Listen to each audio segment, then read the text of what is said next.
পাকিস্তানি পাকিস্তানি ওরে পাকিস্তানি একেবারে এই ইউনিক ডিজাইনের হাতাটি কিভাবে সেলাই করতে হয় শিখে নিন 1 মিনিটে। আমরা প্লাজো হাতা যে নিয়মে কাটিং করি ঠিক একই নিয়মে হাতাটা কাটিং করে সোজার দিকটা উপরের দিকে রেখে এই নিয়মে কাপড়টা বিছিয়ে নিতে হবে। এবার আমাদের ত্রিভুজ ডিজাইনটি তৈরি করার জন্য 2.5 ইঞ্চি 4 কোণা একটি কাপড় নিতে হবে। লম্বা এবং চওড়া দুই দিকে 2.5 ইঞ্চি থাকবে। প্রথমে কোণাকুনিতে কাপড়টা একটা ভাঁজ দিয়ে নেওয়ার পর অপর কোণাকুনিতে আবারও কাপড়টা একটা ভাঁজ দিয়ে নিতে হবে।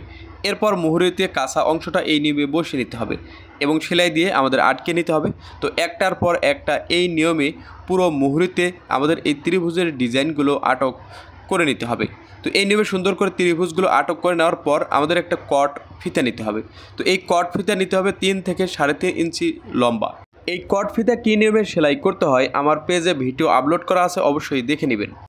এবার আমাদের একটি ত্রিভুজের মাঝখানে আমাদের এই কটটা বসিয়ে নিতে হবে। কটটা একটা সেলাই দিয়ে আটক করে নিতে হবে এবং কটটার অপর মাথাটা অপর ত্রিভুজের মাঝখানে নিয়ে ত্রিভুজটা বসিয়ে নিতে হবে। এই নিয়মে আমাদের একটার পর একটা ত্রিভুজগুলো বসিয়ে নিতে হবে।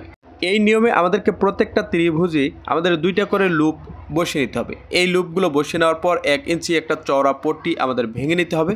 পট্টিটা দিয়ে আমাদের এই কাঁচা অংশটা সুন্দর করে ঢেকে দিতে হবে। লুপ এবং ত্রিভুজ যেন শুরু থেকে শেষ পর্যন্ত এক সমান বের হয় তা খেয়াল রেখে রেখে আমাদের এই পট্টিটা বসিয়ে নিতে হবে। এই পট্টিটা এই নিয়মে সুন্দর করে বসিয়ে নেওয়ার পর 1 ইঞ্চি পট্টিটা আমাদের ভিতরের দিকে গুজিয়ে আঙুল দিয়ে ভালোভাবে ঘষে ঘষে বসিয়ে নিতে হবে এবং পট্টির উল্টা সাইডে একটি সেলাই দিয়ে পট্টিটা আমাদের আটক করে নিতে হবে। তাহলেই কিন্তু আমাদের এই চমৎকার ডিজাইনটা রেডি হয়ে যাবে। তো আপনি যদি আমার এই পেজে নতুন হয়ে থাকেন তো পরবর্তী ভিডিওগুলো দেখার জন্য অবশ্যই পেজটা ফলো করে সাথেই থাকুন। এরপর মুহুরির মাপ ধরে সেলাইটা দিয়ে নিতে হবে। ভিডিওটি আপনার উপকারে আসলে অবশ্যই একটি শেয়ার দিয়ে পাশে